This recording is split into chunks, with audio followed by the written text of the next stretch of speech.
In February 2026, the Olympic Winter Games are coming, and in anticipation, Omega has presented their latest Speedmaster, the Speedmaster Milano Cortina 2026. What seemed to be between gimmick and souvenir for armchair athletes has in fact the potential to become a staple in Speedy land, especially for people with slender wrists. So let's go over the specs.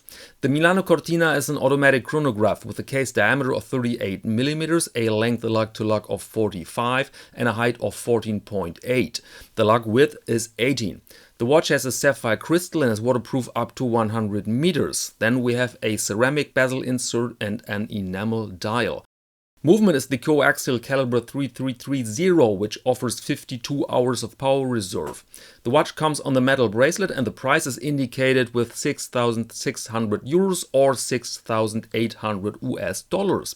So let's examine the dial first. Enamel, that means you have a super crisp, super clean surface with some exquisite reflections. Then there is a subtle touch of modern art in blue on the dial, which adds a nice depth, a nice decoration, but it's better not to read the side effects because it says that these blue marks represent the swipe of a finger. No, not for me. Please, for me it's a subtle print of the Alps, not more.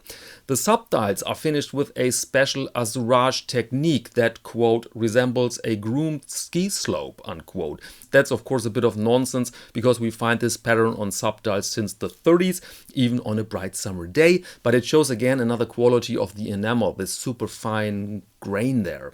By the way, the subdials show a 30-minute counter on the right, a 12-hour counter on position 6 and the seconds on the left. The date window you find also on the bottom, and right now there is a very odd looking 26. Omega created this font for the Olympics and it's the only numeral on the date disc with that font. The other numerals look normal.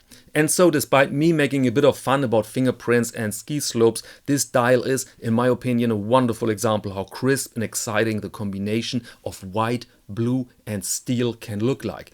There's such a lively brightness on it, fresh and cold, but despite that I definitely can imagine this watch also in the summer together with a polo or even a suit, because now we come to the case and the dimensions.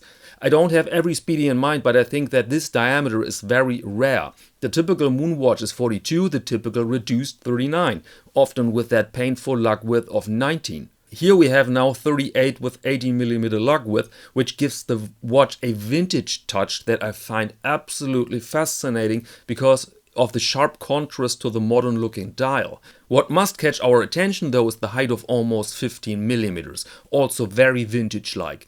When you remember these old Speedmaster reduced with a caliber Valjoux 7750, which is a legendary thing by the way, then you know what I mean, a movement like a tower with a very heavy rotor. So for a modern watch, these 14.8 look too high, but numbers are not everything. The Speedmaster case is very rounded, also the crystal, very curved. You can put them side by side with another watch with a more brutalistic case, but same specs, and you will see a massive difference. It wears more like 13, I would say.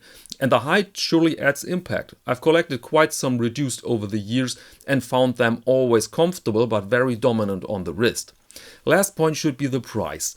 The watch is not limited and we have that tag of 6,600 euros or 6,800 US dollars, which is in these days for that brand rather, yes, I will say it out loud, normal.